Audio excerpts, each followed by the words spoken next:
सुनील साजन इस वक्त समाजवादी पार्टी से हमारे साथ जुड़ गए हैं। सुनील जी, सुब्रत रॉय सहारा का निधन, अखिलेश जी का ही ट्वीट जिससे ही पता भी चला है, इस वक्त क्या कहेंगे?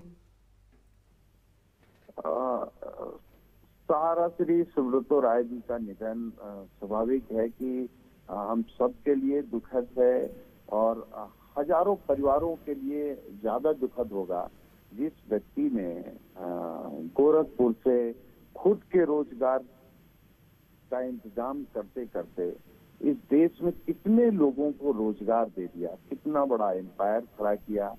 तो मैं ये कह सकता हूँ कि नए लोगों के लिए वो प्रेरणा भी हैं और बहुत से परिवारों के तो अन्नदाता आप कह सकते हैं, और जिसने देश के साथ साथ दुनिया में भी देश का नाम रोशन किया। और कहीं न कहीं मैं कह सकता हूँ कि दुनिया भर में अपना व्यापार फैला करके, तो ये हमारी सब लोगों की क्षति के साथ साथ देश की भी एक क्षति है।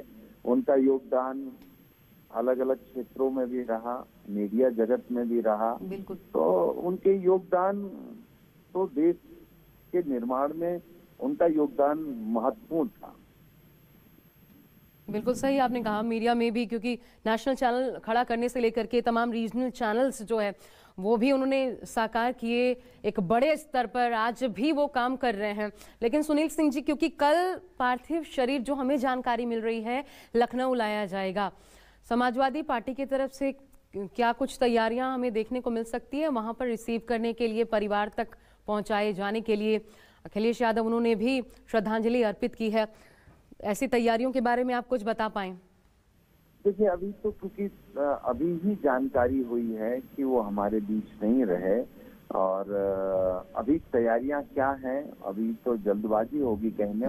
लेकिन नेताजी के उनके बहुत मधुर रिश्ते थे, माननीय राष्ट्रीय अध्यक्ष जी उनका व्यक्तिगत बहुत सम्मान करते रहे, इज्जत करते रहे, परिवार जैसे रिश्ते समाजवादी पार्टी से उनके रहे हैं। तो स्वाभाविक है कि उनके दुख की घड़ी में अंतिम संस्कार में सभी लोग शामिल होंगे। बिल्कुल जाहिर सी बात है। बहुत शुक्रिया आपका हमारे साथ सुनील साजन जुड़ने के लिए।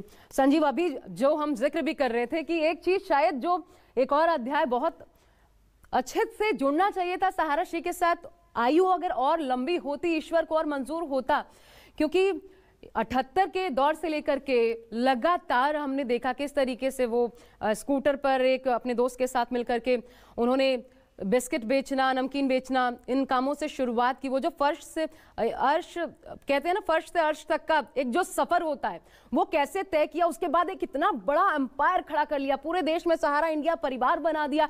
वो अपने आप में एक इंस्टीट्यूशन के तौर पर भी देखा जाना चाहिए, जो शायद वो जो उनका एक एंगल था या उनका व्यक्तित्व था वो आज के दौर के युवाओं को छू नहीं पाया।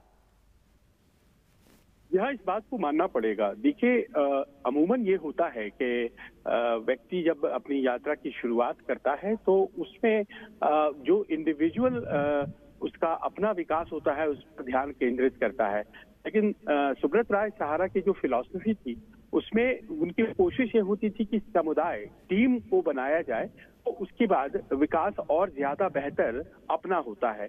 और शायद इसी ध्येय को साथ में रखते हुए उन्होंने अपना जो बड़ा टीम बनाया उसे परिवार का नाम दिया, और सहारा इंडिया परिवार एक कंपनी के तौर पर हुआ। और उनका ये कहना होता था कि जो हमारी कंपनी है वो हमारा परिवार है, और जाहिर है कि कोई परिवार छोड़कर जा नहीं सकता है।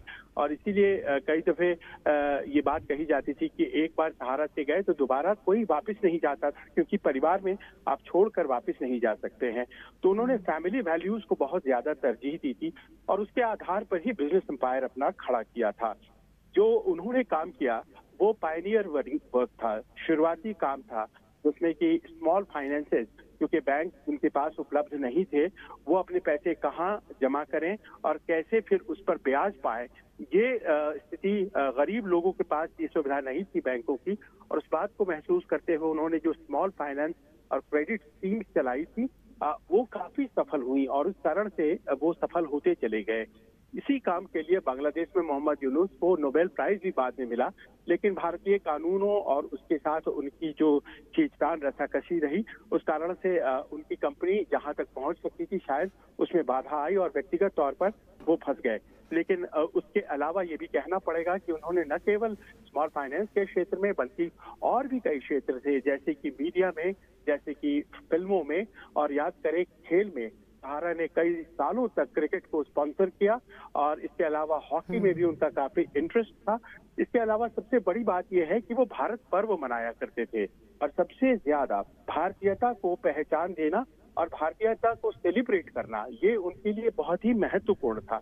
लखनऊ में एक सहारा शहर है और सहारा शहर में आप पाएंगी कि वहां पर उन्होंने भारत माता की एक मूर्ति लगाई हुई थी और वो मानते थे कि सभी धर्मों से बड़ा राष्ट्र धर्म होता है और इस कारण से वो एक पहले एम्बेसडर के तौर पर थे। और जब उन्होंने लंदन में बड़े होटल्स खरीदे, अमेरिका में खरीदे, तो इस बात को ध्यान में रखकर कि कभी इन्हीं देशों की दास्तां हमें सहनी पड़ी थी और ऐसे व्यक्ति के तौर पर अपनी पहचान उन्होंने बनाई थी। जाहिर है कि उनके आज जाने में युग का अंत हुआ। जी बिल्कुल, ये करिश्मे से कम भी नहीं और ये जानना चाहिए आज के युवाओं को कि साल 2004 में इंडियन रेलवेज के बाद अगर कोई सबसे ज्यादा एम्प्लॉयर्स देने वाला ग्रुप था तो वो सहारा ग्रुप था और यही कारण था। इन्हीं कारणों की वजह 2012 में जब इंडिया टुडे ने उनको जो 10 मोस्ट पावरफुल शख्सियत हैं देश के उनमें शामिल किया था।